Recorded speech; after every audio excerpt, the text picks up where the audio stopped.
आज हम इंग्लिश का एक नया टॉपिक शुरू कर रहे हैं। तो आज का जो हमारा टॉपिक है वो टॉपिक रहेगा मॉडल्स। मॉडल्स टॉपिक करने से पहले ये जानना ज़रूरी है कि एक्चुअल में मॉडल होता क्या है, कि मॉडल इंग्लिश में कहते किसको है। यदि हम बाय द डेफिनेशन जाएं, यदि हम परिभाषा के हिसाब से जाएं, तो मॉडल की परिभाषा ये बनती है कि modals are the auxiliaries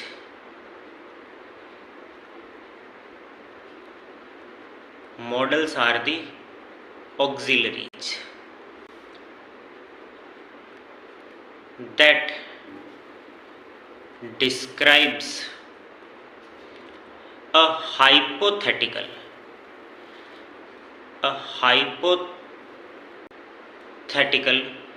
condition।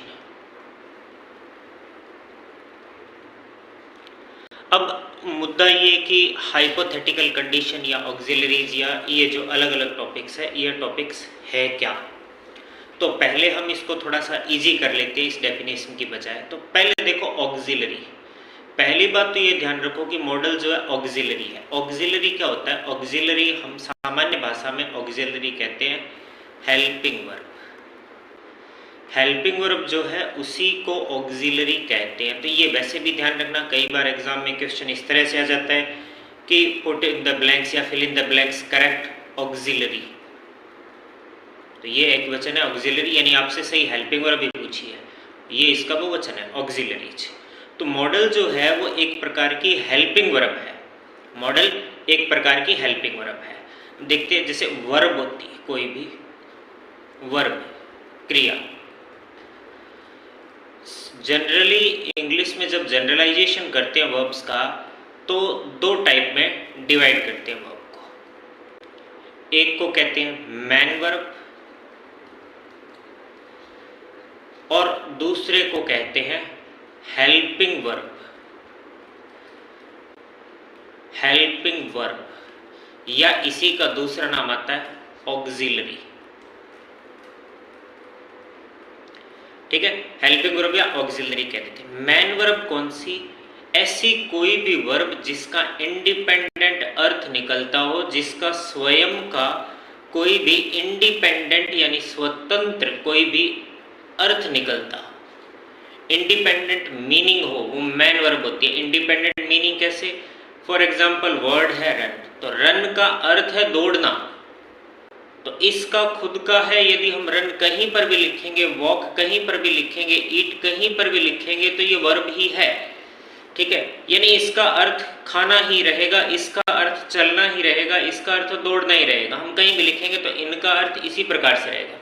जबकि हेल्पिंग वर्ब या ऑक्सिलरीज वो वर्ब होती है जिनका खुद का मीनिंग नहीं होता है, कोई भी इंडिपेंडेंट मीनिंग नहीं होता है इनका मीनिंग वाक्य में हम इनका यूज किस प्रकार से करते हैं, उस वाक्य में यूज के अनुसार इनका मीनिंग बढ़ जाता है। वाक्य में यूज के अनुसार कैसे? अब जैसे देखते हैं, एक सेंटेंस है हमारे पास, ही इज वॉकिंग। अब वॉक यानी चलना, ही इज वॉकिंग, वो चल रहा है। तो यहाँ पर इज जो वर्ड है, इज वर्ड का क्या अर्थ बनता है? इज वर्ड का अर्थ बनता है, यहाँ पर यदि इज का हम हिंदी ट्रांसलेशन देखते हैं तो वर्ड बनता है। लेकिन इसी सेंटेंस का यदि हम स्ट्रक्चर चेंज कर दें, स्ट्रक्चर हम इस प्रकार से करते हैं कि इज ही वॉकिंग। अब यहाँ पर इसका मीन चेंज हो गया, इसका हिंदी अर्थ जो है, ट्रांसलेशन जो है वो है नहीं है। इसका यदि इंग्लिश ट्रांसलेशन करते हैं, सॉरी हिंदी ट्रांसलेशन करते हैं, तो ये बनता है कि क्या वह चल रहा है। यानी वाक्य में यूज आया, यूज के अकॉर्डिंग इसने अपना रूप, इसने अपना अर्थ बदल लिया।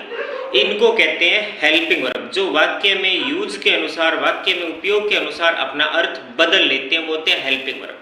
हेल्पिंग वर्ब जो है ये भी दो प्रकार की होती है। एक हेल्पिंग वर्ब या ऑक्सिलरी, एक तो होती है सिंपल ऑक्सिलरी, सिंपल ऑक्सिलरी, और दूसरा प्रकार इनका जो होता है वो होता है मॉडल ऑक्सिलरी। सिंपल ऑक्सिलरी कौन सी? वही हेल्पिंग वर्ब जो हम डेली देखते हैं, is, am, are, was, were, has, have, had, ये सब के सब सिंपल ऑक्सिलरीज होती हैं। मॉडल ऑक्सिलरीज कौन सी? Can, could, may, might, shall, should, ये सब मॉडल ऑक्सिलरीज है। और मॉडल ऑक्सिलरीज को हम सामान्य अर्थ में, सिंपल में, शॉर्ट में ज़्यादा बेटर समझने के लिए हम कह देते हैं मॉडल। तो पहली बात ये तो हमारी समझ में आ गई कि मॉडल है क्या। तो मॉडल जो है, एक चीज़ क्लियर हो गई कि मॉडल जो है, ये मॉडल है ऑक्सिलरी। ऑक्सिलरी का मतलब हेल्पिंग वर्ब, यानी ये मैन वर्ब नहीं है, हेल्पिंग वर्ब है। अब हेल्पिंग वर्ब है तो हेल्पिंग वर्ब होने का एक सिंपल सा मतलब है कि इसका प्रयोग हमेशा वर्ब के साथ होगा। वर्ब के बिना अकेला हम कोई भी मॉडल नहीं लिख सकेंगे। पहला सबसे इंपॉर्टेंट बात ये। बाकी जो दूसरी हेल्पिंग वर्ब थी, जो सिंपल ऑक्सिलरीज थी, इज, वाज, हैज, हैव, उनका हम साधारण प्रयोग कर सकते हैं बिना वर्ब के। For example, he is a good boy. अब यहां पर हमने ये एक ऑक्सिलरी हमने लगाई है इज, लेकिन इस पूरे वाक्य में वर्ब कोई नहीं है, मैन वर्ब नहीं है। जैसे वॉक, रन, टॉक ऐसी वर्ब होती है, वो कोई भी वर्ब नहीं आई है। ठीक है, तो हम इन वर्ब का इस प्रकार से प्रयोग कर सकते हैं, लेकिन हम ऑक्सिलरी का, मॉडल जो ऑक्सिलरीज है, इनका प्रयोग इस प्रकार से नहीं कर सकते।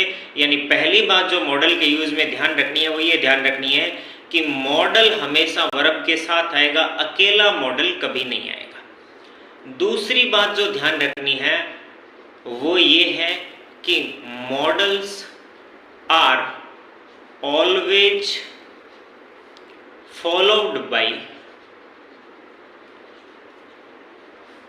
First form of verb. यानी मॉडल के बाद, चाहे वो मॉडल कोई भी है, चाहे वो कैन है, चाहे वो कुड है, माइट है, मस्ट है, शुड है, कोई भी मॉडल है, मॉडल के बाद हमेशा वर्ब की फर्स्ट फॉर्म आएगी, सेकंड या थर्ड फॉर्म कभी नहीं आ सकती।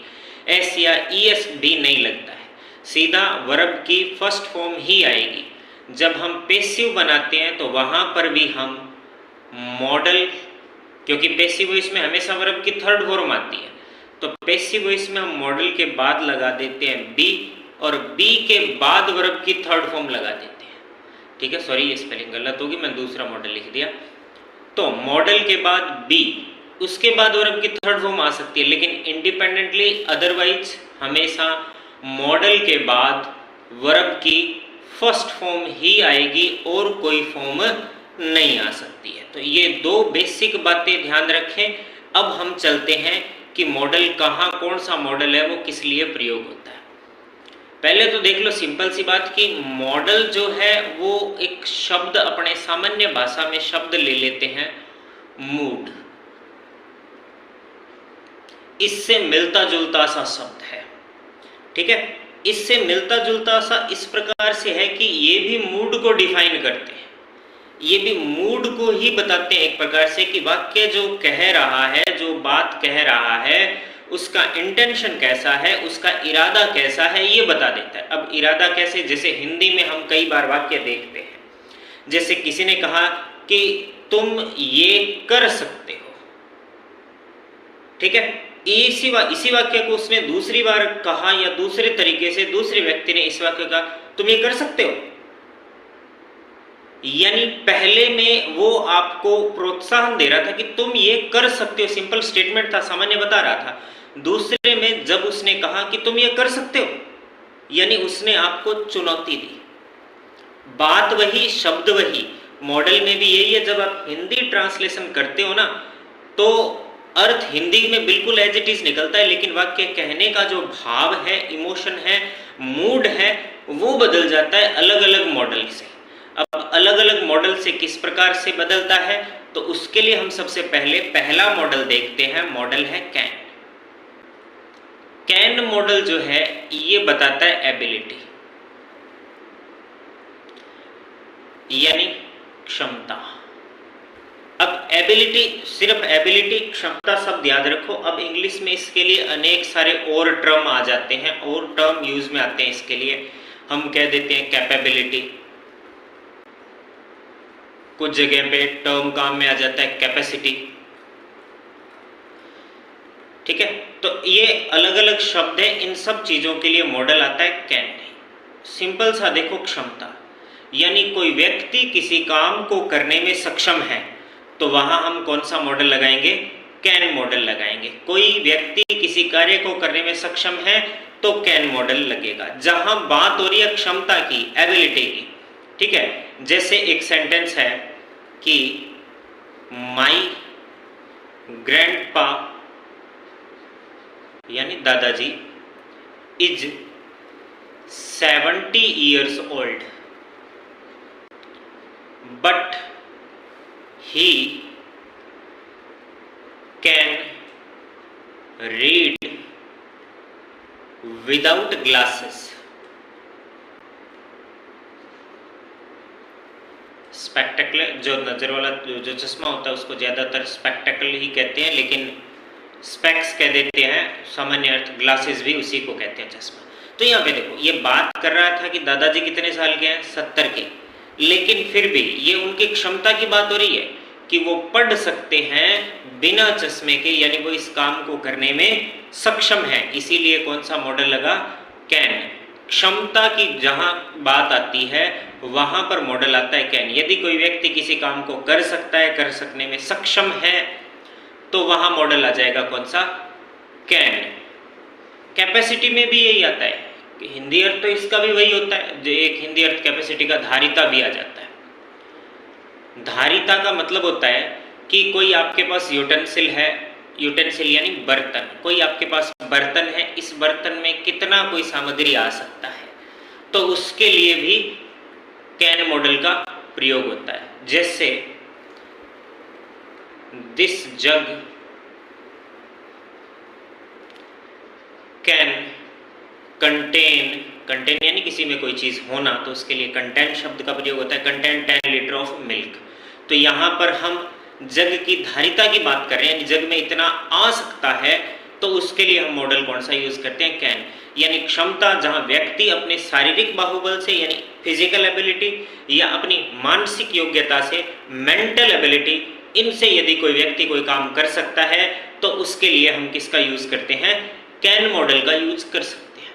और यदि ये सब नहीं करता है यानी नहीं कर सकता है, तो वहां पर हम यूज कर देते हैं क्या, कैन नॉट, यानी इसके नेगेटिव सेंस में कैन नॉट। कैन नॉट को शॉर्ट में कहते हैं कांट। ये सब बातें होती है प्रेजेंट टेंस की, यानी आज की यदि बात चल रही है तो कैन आएगा। लेकिन यही बात यदि पास्ट टेंस में कर रहा हो कोई व्यक्ति, यही एबिलिटी कैपेसिटी की बात पास्ट टेंस में कर रहा हो, तो मॉडल कौन सा आएगा, कुड। यानी कुड का बेसिक यूज क्या है, पास्ट ऑफ कैन। कैन का जो पास्ट है वो कौन सा होता है, कुड। फॉर एग्जाम्पल आई, अब यहां पर आपको ब्लैंक्स दे दिया, ब्लैंक्स में देखते हैं कैसे भरते हैं। Overturn this box alone in my childhood, in my childhood. अब देखो, ओवरटर्न का मतलब होता है उल्टा कर देना, ठीक है। मैं उल्टा कर सकता था इस बॉक्स को अकेला ही, इन माई चाइल्डहुड, मेरे बचपन में, यानी आज की अवस्था की बात नहीं कर रहा है, ये कब की बात कर रहा है, आज से पहले की बात कर रहा है, यानी किसकी बात कर रहा है, पास्ट की। यानी यहां पर कौन सा मॉडल आएगा, कुड आएगा। यानी एक स्टेटमेंट दे करके आपको बता दिया कि यहाँ पास्ट टेंस है। यदि ये सेंटेंस अपने पास इतना ही होता तो हम किसका यूज करते, कैन का यूज करते। क्योंकि जब किसी, ये भी ध्यान रखिएगा, क्योंकि जब किसी सेंटेंस में कोई टेंस नहीं बताया जाता है, यानी काल के बारे में जानकारी नहीं दी कि ये काम कब का है, कब का है, कब का है, ज़्यादातर इंडिकेटर दिए होते हैं। अगर इंडिकेटर ऐसा नहीं दिया है तो सिंपल सा उसका मतलब ये है कि ये जो सेंटेंस है ये प्रेजेंट टेंस का है, ये ध्यान रखिएगा। तो पास्ट एबिलिटी आ जाए, पास्ट कैपेबिलिटी आ जाए, पास्ट कैपेसिटी आ जाए, यानी कैन का यदि पास्ट है कोई तो वो क्या होगा, कुड होगा। यानी कोई भी आपको सेंटेंस मिला, फॉर एग्जाम्पल एक सेंटेंस दे दिया, he is very old, he run. चलिए ये सेंटेंस खत्म करते हैं। अब आपसे कह दिया कि इसमें कैन आएगा या कुड आएगा, ठीक है। अब आपको इसने कहा है वेरी ओल्ड, बहुत बूढ़ा है, वो दौड़ सकता है या नहीं दौड़ सकता। अब सिंपल वो नहीं आपसे, अगर दौड़ सकता नहीं दौड़ सकता तब तो आपसे पूछता कैन आएगा या कांट आएगा या कुड नॉट आएगा। तो नहीं वाला तो इसने कंसेप्ट खत्म कर दिया, यानी इसने आपसे सिंपल यही पूछा है कि सेंटेंस प्रेजेंट टेंस में है तो ये भरो, पास्ट टेंस में तो ये भरो। तो अब इसमें पहले ही यहाँ दे दिया इज इंडिकेटर, यानी बात किसकी है, प्रेजेंट टेंस की है, तो हम इस सेंटेंस में क्या भरेंगे, इज भरेंगे, ठीक है। तो इंडिकेटर इस तरह से मिलता है हमें टेंस के बारे में। यदि इज की जगह यदि वाज लिख दिया जाता तो हम यहाँ क्या भरते, तो हम यहाँ कुड भरते, ठीक है, समझ में आई। अब अगले मॉडल की तरफ हम चलते हैं। ये कैन और कुड बेसिक प्रिंसिपल्स यही है जहां से आप 80% सेंटेंसेस कर सकते हो, 80% तक वाक्य आपसे हो जाएंगे। आगे जो 20% आपके रहेंगे, यदि ज़्यादा एडवांस के जो सेंटेंसेस हैं उनके लिए हम एडवांस में ज़्यादा डिटेल से और भी वीडियो बना लेंगे। तो कैन देख लिया, कुड देख लिया। अगला जो मॉडल है वो हमारा है जिस पे हम बात करेंगे वो है शुड। हिंदी अर्थ हम जैसे कैन का हिंदी अर्थ हम सीखते हैं कि सकता, हालांकि होता नहीं, हम सीखते यही आए हैं। वैसे शुड का भी एक हिंदी अर्थ हम सीखते आए हैं चाहिए। तो ऑक्सिलरी है तो ऑब्वियसली इसका खुद का कोई अर्थ बनेगा नहीं, सेंटेंस में यूज के अकॉर्डिंग ही इसका अर्थ बनेगा, ठीक है। तो ये जो हम सकता या चाहिए या ऐसे कुछ जो शब्द अर्थ देखते हैं ये केवल हमारे आसानी से समझने के लिए ये शब्द होते हैं, ताकि हम आसानी से बेसिक कंसेप्ट सीख लें। एक्चुअल में वो मीन नहीं होता है। तो शुड जो शब्द है, शुड शब्द काम में आता है मॉरल ड्यूटी के लिए। मॉरल ड्यूटी का मतलब नैतिक कर्तव्य। अब मॉरल ड्यूटी, नैतिक कर्तव्य शब्द आते ही हम समझ गए कि ऐसा कोई भी काम जो समाज की नजरों में सही है वो काम हमें करना चाहिए। और ऑब्वियसली वो हमारा क्या होता है, मॉरल ड्यूटी होती है, वो हमारा नैतिक कर्तव्य होता है। उसके लिए हम किसका यूज करते हैं, उसके लिए हम शुड का यूज करते हैं। बस बेसिक यही ध्यान रखना, शुड यानी मॉरल ड्यूटी। यदि मॉरल ड्यूटी है, कहीं नैतिक कर्तव्य बन रहा है, तो वहां हम किसका यूज करेंगे, शुड का यूज करेंगे। फॉर एग्जाम्पल वी, इसके बाद ब्लैंक्स दे दिया, रेस्पेक्ट अवर एल्डर्स। रेस्पेक्ट यानी आदर करना, एल्डर्स यानी बड़े, बड़ों का आदर करना चाहिए। ये हमारा नैतिकता के नाते कर्तव्य बनता है, कोई कानूनी बाध्यता तो हम पे नहीं है, कानूनी बाध्यता के लिए अलग आता है। ये मॉरल ड्यूटी हमारी नैतिक कर्तव्य है, या नैतिक बाध्यता भी इसको कहते हैं। बाध्यता के लिए शब्द आता है ऑब्लिगेशन, यानी ये है नैतिक बाध्यता।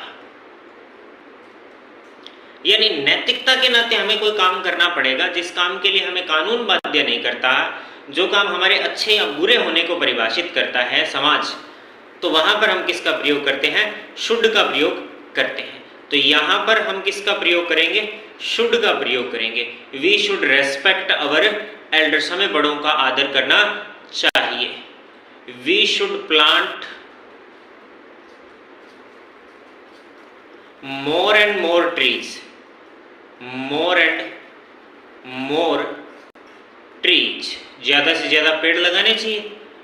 मॉरल ड्यूटी है हमारी, नैतिकता के नाते करते हुए। कोई संविधान में तो नहीं लिखा, कोई कानून में नहीं लिखा कि ये बड़ा आर्टिकल है, इसके तहत यदि आप जन्म में 40 पेड़ नहीं लगाएंगे तो आपको ये सजा हो जाएगी। यदि कानून में लिखा होता है तब होता है लीगल ऑब्लिगेशन। ऑब्लिगेशन शब्द याद रखना, ऑब्लिगेशन का मतलब होता है बाध्यता, जो काम करना आपके लिए जरूरी होता है, ऑब्लिगेशन। तो मॉरल ड्यूटी है, मॉरल ऑब्लिगेशन है, नैतिकता के नाते आपको जो काम करना चाहिए उस काम के लिए हम हमेशा किसका प्रयोग करते हैं, शुड का प्रयोग करते हैं, ठीक है। जैसे should plant more and trees, should respect elders, we should be kind to the animals, जानवरों के प्रति दया का भाव रखना चाहिए। हाँ, नहीं मारना चाहिए वो कानून है, लेकिन दया का भाव, अब आपके मन में कैसा भाव है, आप किसी जानवर को देख करके आपका जी कर रहा है कि मैं उठा के इसके पत्थर मारूं, है ना, मार रहे हो नहीं मार रहे वो बात की बात है, लेकिन जी तो आपका कर रहा है ना, तो वो समाज की नजरों में गलत है। ऐसा नहीं होना चाहिए, यानी आपके मन में दया का भाव जानवर के प्रति रहना चाहिए। तो जहां सामाजिक नियमों की बात आ जाती है, जहां नैतिकता की बात आ जाती है, तो वहां हमारा मॉडल कौन सा आ जाता है, शुड मॉडल आ जाता है। ठीक है, अगला जो मॉडल है वो हमारा मॉडल है मस्ट। मस्ट जो है ये बताता है ऑब्लिगेशन। ऑब्लिगेशन शब्द का अर्थ हमने पहले ही देखा था, ऑब्लिगेशन का मतलब बाध्यता, लीगल ऑब्लिगेशन,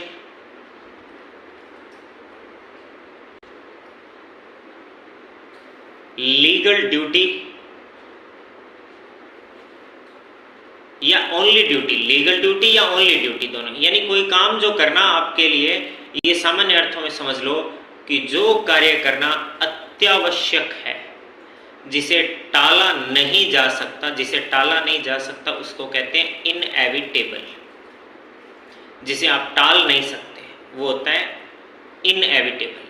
तो ऐसा कोई भी कार्य जो अत्यावश्यक है, जिसे आप टाल नहीं सकते, उसके लिए आप मॉडल कौन सा लगाते हैं, मस्ट मॉडल लगाते हैं। जो आपका कर्तव्य है, जो आपकी ड्यूटी है, उसके लिए मॉडल कौन सा आता है, मस्ट मॉडल आता है। जिसके लिए आपको बाध्य करता है, कानून बाध्य करता है आपको, वो आपके लिए मॉडल कौन सा है, वहां मस्ट मॉडल है। फॉर एग्जाम्पल, ऐसा कोई भी काम जो करना बहुत जरूरी है तो वो मस्ट है। ऐसा काम जो करना चाहिए, करते हो नहीं करते वो आपकी इच्छा पे है, तो वो शुड है। लेकिन जो आपको करना ही पड़ेगा तो उसके लिए मॉडल कौन सा आता है, मस्ट आता है। ठीक है, for example, we must obey the law. Obey, OBEY, ओबे का मतलब होता है आज्ञा पालन करना या कहना मानना, पालन करना। लॉ यानी कानून। अब जिस देश में हम रह रहे हैं उस देश के कानून का तो पालन हमें करना पड़ेगा, तो उसके लिए कौन सा मॉडल आता है, मस्ट। जो किसी व्यक्ति की ड्यूटी बनती है उसके लिए कौन सा मॉडल आता है, must.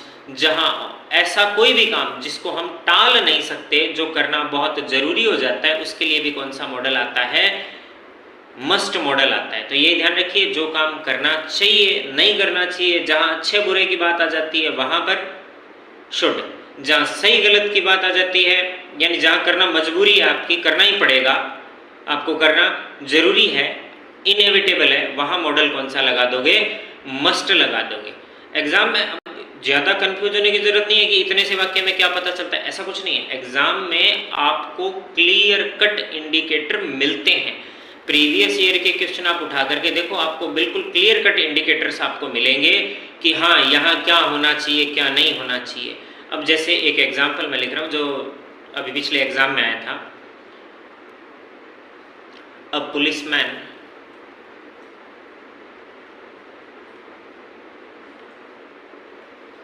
follow the orders of his seniors। अब पुलिस वाले को सीनियर के ऑर्डर मानने चाहिए। अब ये उसकी मॉरल ड्यूटी है या वो बाध्य है इस चीज के लिए, बाध्य है ना, तो क्या आएगा, मस्ट। अब यहाँ पुलिसमैन, सीनियर के ऑर्डर, ये चीजें देख करके आपको क्लियर कट आइडिया लगा कि ये काम करना जरूरी है। भाई इस काम को टालने से तो पार नहीं पड़ेगी, इस काम को टालने से नौकरी पे बन आएगी जो इतनी मुश्किल से लाखों लोगों की भीड़ में मिली है, तो ये तो करना ही पड़ेगा, करना ही पड़ेगा। तो क्या है, मस्ट। करना चाहिए तो शुड, बस मस्ट और शुड, बस इतना ही फर्क है दोनों में कि जो चाहिए समाज के नियमों के अनुसार, हालांकि समाज के नियमों को हम कम ही मानते हैं आजकल, वर्तमान का दौर ही कुछ ऐसा है, और कुछ समाज भी नहीं चाहता कि माना जाए, समाज भी अनेक प्रकार के नियम बना देता है। तो वो अपने अपने समाज की खासियत होती है, उस हिसाब से समाज अपने अपने नियम बना देता है। चलिए कहाँ हम समाज में नहीं जाते, तो हमने देख लिया can, could, should, must.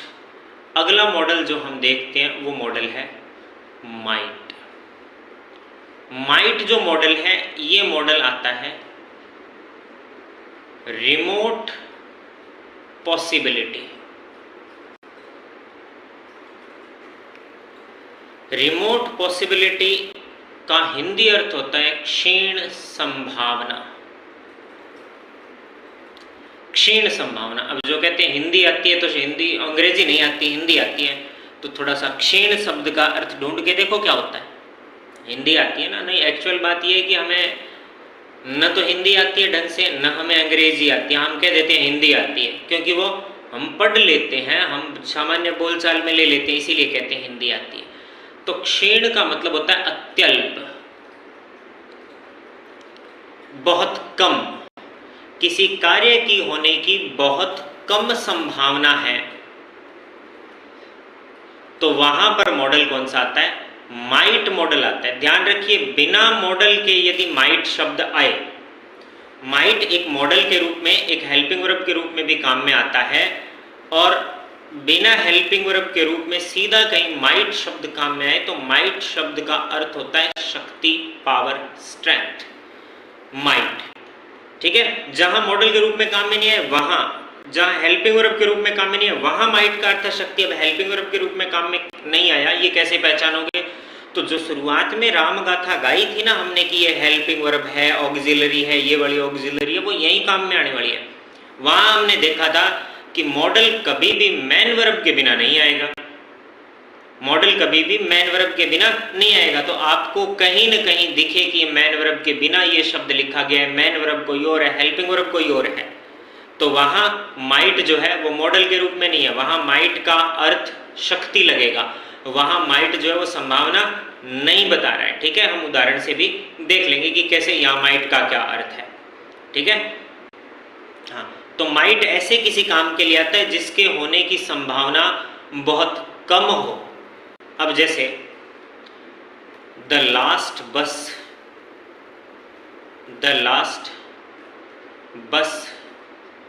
Has arrived,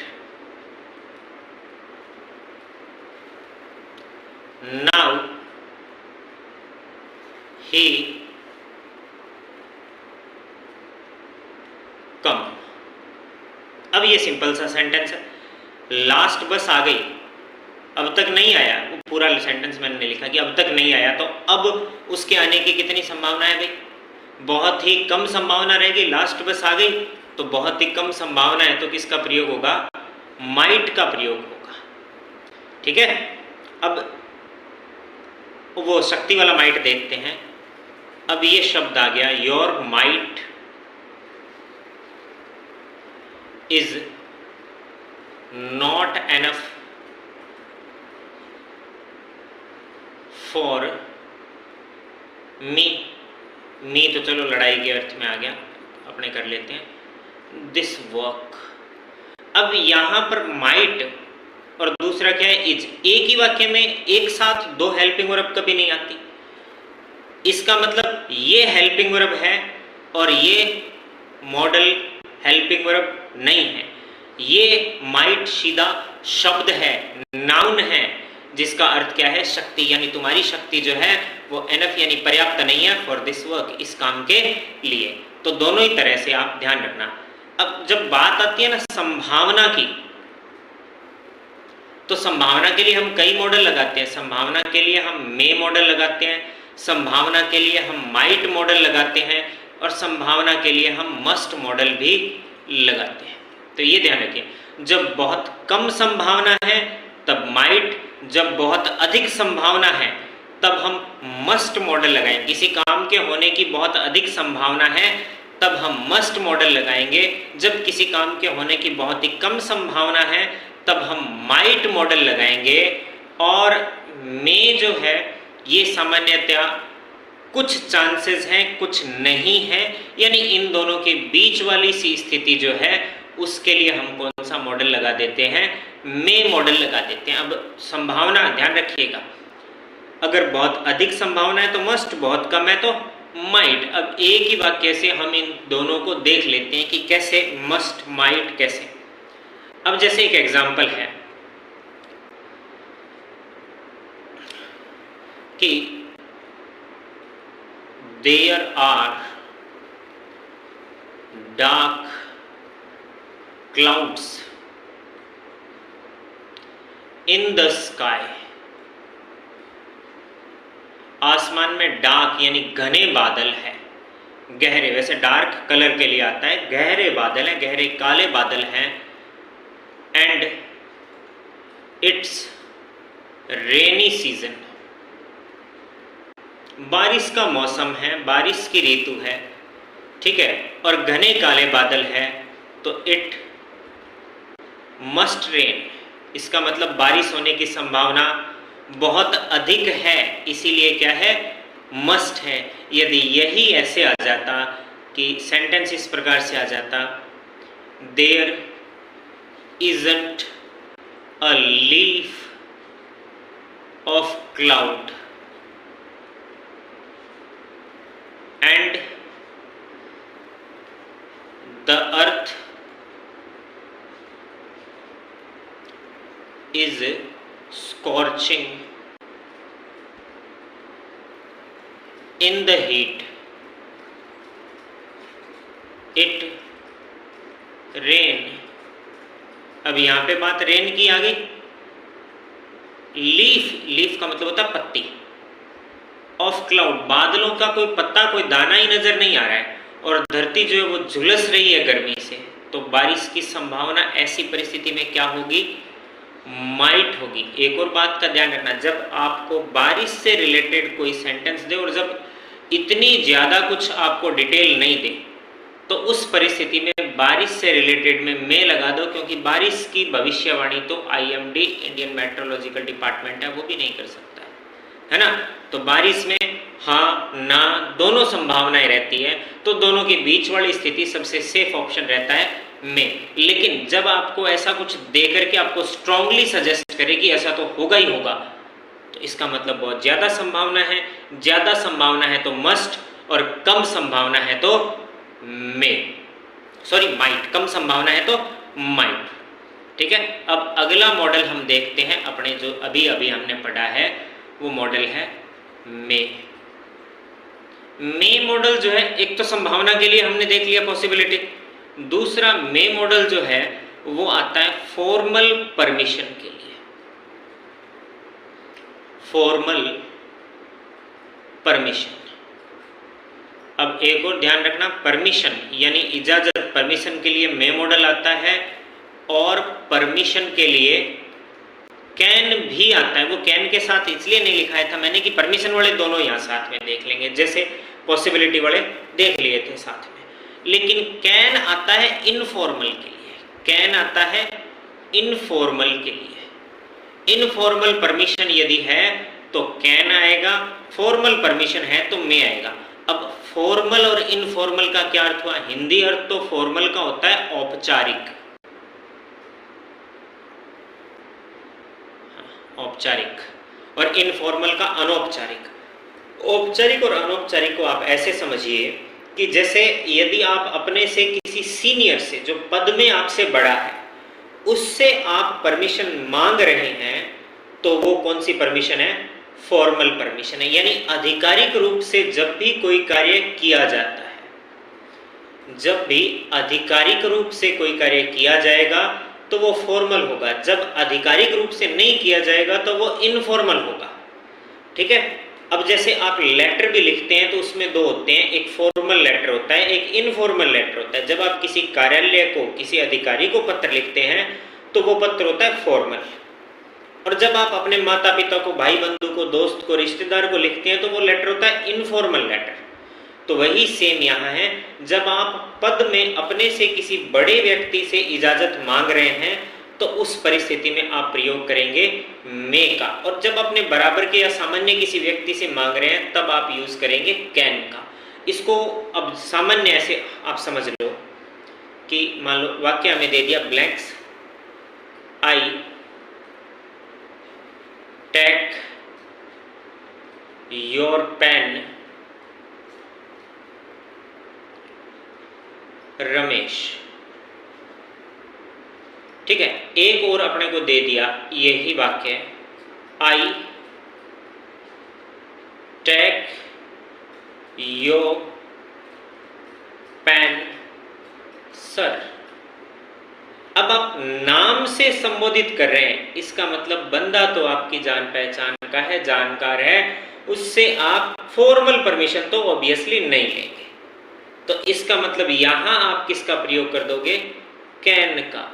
और जब आप किसी को सर या मैडम कह करके संबोधित करते हैं तब आप किसका यूज करते हैं?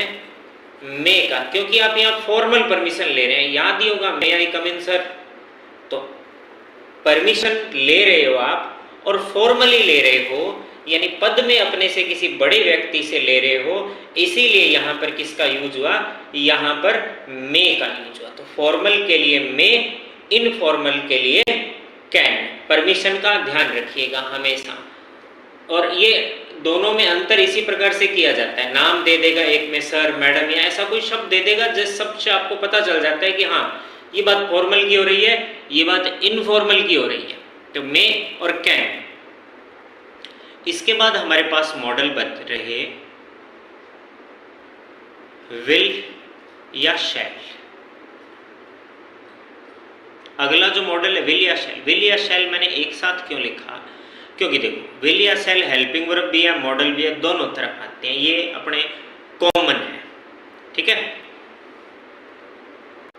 अब पहले हम देख लेते हैं जब हेल्पिंग वर्ब के रूप में हम यूज करते हैं तो ये फ्यूचर टेंस में आते हैं। हेल्पिंग वर्ब के रूप में जब हम इनका यूज करते हैं, यानी टेंस के हिसाब से हम इनका यूज करते हैं, तो ये फ्यूचर टेंस में आते हैं, भविष्य काल में। भविष्य काल में जब हम उपयोग करते हैं तो आई और वी, इनके साथ हम लगाते हैं शैल, और बाकी जो सब होते हैं उनके साथ हम लगाते हैं क्या? विल। ठीक है, ये फ्यूचर टेंस में यूज करते हैं। लेकिन जब मॉडल के रूप में यूज करते हैं तो हम इनका उल्टा कर देते हैं, यानी आई और वी के साथ हम लगा देते हैं विल, और बाकी सब के साथ हम लगा देते हैं शैल एज ए मॉडल। ठीक है, और इस पे ज़्यादा फोकस करने की, ज़्यादा ध्यान देने की ज़रूरत नहीं है, क्योंकि मॉडर्न इंग्लिश में, ये क्लासिकल इंग्लिश के समय के चले आ रहे हैं, इसीलिए हम इनको साथ में देखते हैं। मॉडर्न इंग्लिश में विल या शैल मॉडल के रूप में न के बराबर यूज आते हैं, क्योंकि आजकल मॉडर्न इंग्लिश में सेंटेंस इस तरह से लिख देते हैं, आई ऊपर कोमा लगा करके और फिर डबल एल। अब पढ़ने वाले पे भाई तू विल पढ़ ले, शैल पढ़ ले, तेरा जो जी करे वो पढ़ ले, है ना। तो इसीलिए मॉडर्न इंग्लिश में इनका यूज बहुत ही कम होता है, रेयर केस में होता है, लेकिन फिर भी हम देख लेते हैं। विल या शैल जो है ना, ये आते हैं प्रॉमिस के लिए, वादा किसी चीज का किया है, या थ्रेटन यानी धमकी किसी चीज की दी है, तब हम किसका यूज करते हैं? विल या शैल का। आई और वी हो और जब प्रॉमिस या थ्रेटन की कोई बात हो तो विल लगा दो भाई, और नॉर्मल कोई बात हो तब लगा दो शैल। ठीक है, जैसे टीचर ने कहा कि आपको कल ये याद करना ही करना है, अब वो जरूरी हो गया, वहां मस्ट मॉडल लग सकता है। ध्यान रखिए, एक की जगह दूसरा मॉडल, वो आपको ऑप्शन के हिसाब से देखना पड़ता है। कई बार एक ही जगह पे दो मॉडल भी लगते हैं, जैसे 10th के बोर्ड के एग्जाम में कई बार आते हैं, 5 ऑप्शन दिए जाते हैं, नीचे 4 वाक्य होते हैं। ठीक है, लेकिन स्थिति ऐसी बन जाती है कि एग्जामिनर तो इस हिसाब से देता है कि 5 में से 4 के 4 भरे जाएंगे, विद्यार्थी भी यही सोचता है, लेकिन अनेक बार स्थिति ऐसी होती है कि उन 4 में केवल 3 ही मॉडल आते हैं, या 2 मॉडल से चारों भर जाते हैं और वाक्य चारों के चारों सही रहते हैं। ठीक है, तो कंपटीशन में हमें उतना नहीं, कंपटीशन में हमें ऑप्शन पे चलना होता है। ऑप्शन हमारे पास क्या है, तो ऑप्शन में आप देख लेना, जहाँ कोई काम करना जरूरी है, बाध्य है, वहां यदि मस्ट दे रखा है तो मस्ट भर दो, नहीं है तो विल या शैल में से कोई एक भर दो। ठीक है, तो प्रॉमिस या थ्रेटन के लिए विल या शैल का यूज होता है। अगला जो हमारा मॉडल है वो मॉडल है वुड। वुड आता है पास्ट हैबिट के लिए। एक एक जो बेसिक यूज है हम वही देख रहे हैं, बाकी नहीं देखते हैं। पास्ट हैबिट यानी कोई पुरानी, एक तो विल का पास्ट टेंस तो है ही है, विल यदि कहीं प्रेजेंट टेंस के हिसाब से विल आ रहा है, उसका पास्ट टेंस तो वुड है ही है। उसके अलावा पास्ट हैबिट, यदि कोई पुरानी आदत है तो उसके लिए वुड का यूज होता है, और पास्ट हैबिट के लिए यूज्ड टू का भी यूज होता है। दोनों का यूज टू भी पास्ट हैबिट के लिए आता है, वुड भी पास्ट हैबिट के लिए आता है। इसके अलावा वुड का यूज होता है परमिशन के लिए। परमिशन के लिए हमने कैन भी देख लिया, परमिशन के लिए हमने मे भी देख लिया। अब परमिशन के लिए वुड कैसे आ गया? वुड परमिशन के लिए तब आता है जब वो दिखने में परमिशन हो, लेकिन वास्तव में वुड क्या हो?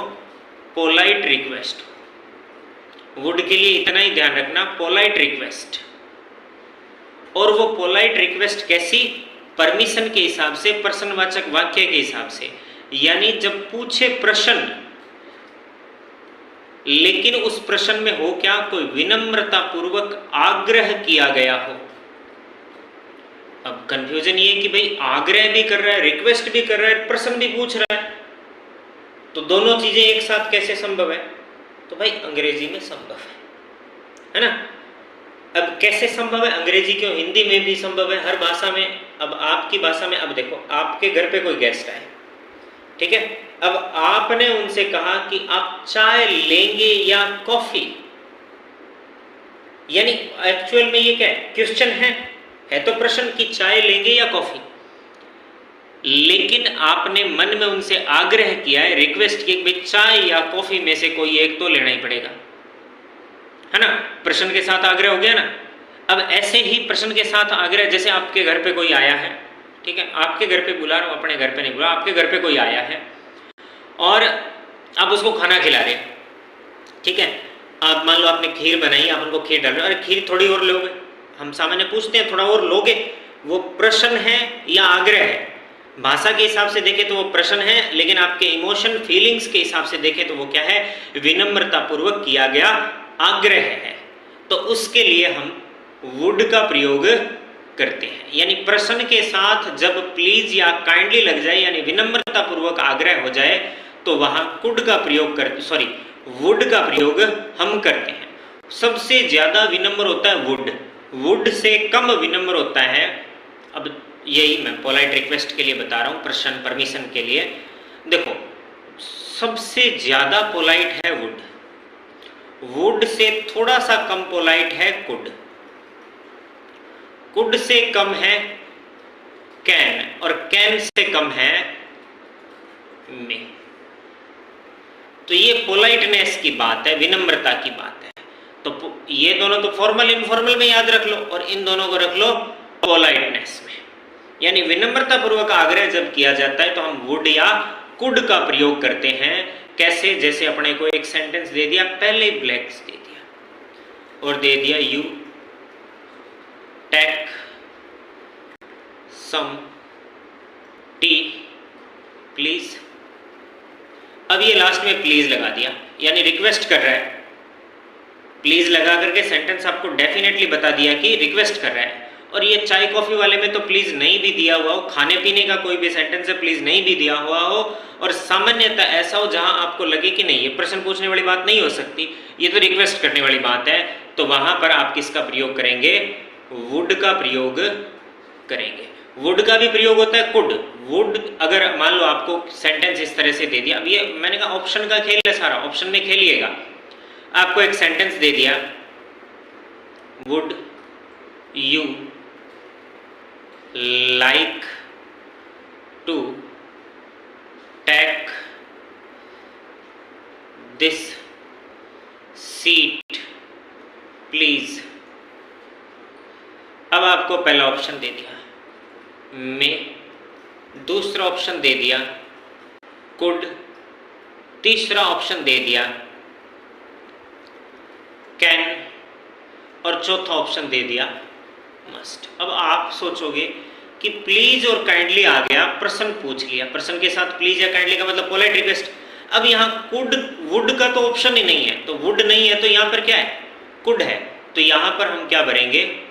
कुड भरेंगे, ठीक है। वुड का ऑप्शन नहीं है तो कुड का ऑप्शन है, भर दो। और यदि यहाँ पर मान लो इसी सेंटेंस में मे नहीं होता, मे की जगह यहाँ पर वुड होता, तो सही उत्तर कौन सा है? तो आप कुड कर दिया तो आपका गलत हो गया, तो आपको कौन सा करना पड़ेगा? वुड करना पड़ेगा, ठीक है। तो इस बात का ध्यान रखिएगा। और मॉडल हमेशा ऑप्शन बेस्ड ही होते हैं। यदि ऑप्शन बेस्ड मॉडल नहीं है तो आपको जो बातें मैंने बताई है वो बातें ध्यान में रखोगे, ऑप्शन नहीं है तो भी आप उनको कर सकते हो बिना ऑप्शन के, क्योंकि एक ही सिचुएशन में एक ही कंडीशन में बहुत सारे मॉडल आते हैं। अब परमिशन के लिए कई सारे आ गए, पोलाइट रिक्वेस्ट के लिए कई सारे आ गए, पॉसिबिलिटी के लिए कई सारे आ गए। तो आपको सेंटेंस को देख करके ये देखना पड़ेगा कि यहाँ किस चीज की बात कर रहा है। यदि पॉसिबिलिटी की बात कर रहा है तो कितनी है, प्रोबेबिलिटी की बात कर रहा है, संभावना की बात, प्रोबेबिलिटी या पॉसिबिलिटी एक जैसे शब्द है, प्रोबेबल का मतलब होता है संभावना, प्रोबेबिलिटी, तो प्रोबेबिलिटी है तो कितनी है, ठीक है। अब ड्यूटी की बात हो रही है तो वहां आपको समझना पड़ेगा ड्यूटी कैसी ड्यूटी है, लीगल ड्यूटी है या मॉरल ड्यूटी है। मॉरल ड्यूटी है तो कोई और शब्द आएगा, तो वो आपको बिल्कुल क्लियर कट सेंटेंस दिया जाएगा। ऐसा नहीं होगा कि आपको कभी क्वेश्चन में ये कह दे कि ही डू इट। अब ये सेंटेंस दे दे आपको तो आपने कैन भरा वो भी सही है, आपने कैन नॉट भरा वो भी सही है, आपने कुड भरा वो भी सही है, आपने शुड भरा वो भी सही है, आपने मस्ट भरा वो भी सही है। तो इस तरह से सेंटेंस आपको कभी नहीं मिलते। एग्जाम में आपको जो सेंटेंस मिलते हैं वो बिल्कुल डिटेल्ड मिलेंगे। प्रीवियस ईयर के क्वेश्चन उठा के देखो आपको डिटेल्ड, और अगर डिटेल्ड नहीं मिलेंगे तो आपको ऑप्शन में बिल्कुल क्लियर हिंट मिल जाएगा कि भाई यहाँ पर ये वाक्य भरते हैं, ठीक है। तो ये था हमारा आज का टॉपिक मॉडल्स। जैसा कि मैं हमेशा कहता हूँ इंग्लिश ग्रामर जो है वो सारा का सारा प्रैक्टिस का खेल है। जितनी आप प्रैक्टिस करेंगे उतने आप परफेक्ट होंगे, प्रैक्टिस ही आपको परफेक्ट बनाएगी। क्योंकि प्रैक्टिस के बगैर दिक्कत रहती है कि सेंटेंस मॉडल में तो सबसे ज़्यादा दिक्कत रहती है कि यहाँ तो ये भी लग रहा है, यहाँ तो ये भी लग रहा है, यहाँ तो ये भी लग रहा है। तो जितनी प्रैक्टिस करेंगे उतनी, और प्लस प्रैक्टिस कैसी करो, जो आप एग्ज़ाम की प्रिपरेशन कर रहे हो उसी की प्रैक्टिस करो। अब फॉर एग्जाम्पल यदि आप किसी ऐसे एग्जाम की प्रैक्टिस कर रहे हो जिसमें ऑब्जेक्टिव इंग्लिश पूछी जाती है, यानी जहाँ ऑप्शन आते हैं, तो आप कोई गाइड आपके पास जो है, कोई बुक आपके पास है, रेफरेंस बुक है, उससे ऐसे क्वेश्चन उठाओ जिनमें ऑप्शन है, वो करो। यदि आप तैयारी कर रहे हो आरएएस मेंस की तो उसमें तो ऑप्शन नहीं है, तो फिर आप बिना ऑप्शन वालों की प्रैक्टिस करो। तो उसी